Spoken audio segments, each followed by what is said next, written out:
మెత్తాళ్ళు మామిడికాయ కర్రీ మీలో ఎంతమందికి ఇష్టమో కామెంట్ సెక్షన్లో కామెంట్ చేసేయండి. నేను ఎలా చేసుకుంటానో ఈ వీడియోలో చూసేద్దాము. ముందుగా అయితే మెత్తాలు తీసుకొని వేడి నీళ్ళలో వేసి బాగా కడిగి పెట్టుకున్నాను. అలానే ఉల్లిపాయలు, టమాటా, మామిడికాయ ముక్కలు కట్ చేసి పెట్టుకున్నాను. ముందుగా మెత్తాలను అయితే ఫ్రై చేసుకొని దానిలో కొంచెం ఆయిల్ వేసుకొని ఆవాలు, ఉల్లిపాయలు, అలానే టమాటా, కరివేపాకు కూడా వేసి ఫ్రై చేసుకోవాలి.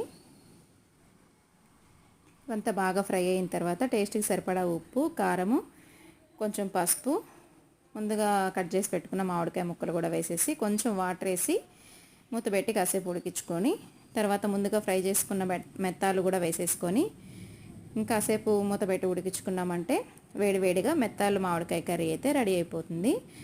ఈ వేడివేడిగా ఈ కర్రీని వేడివేడి అన్నంలో వేసుకొని తింటే భలే ఉంటుంది. ఒకసారి ట్రై చేసి చూడండి.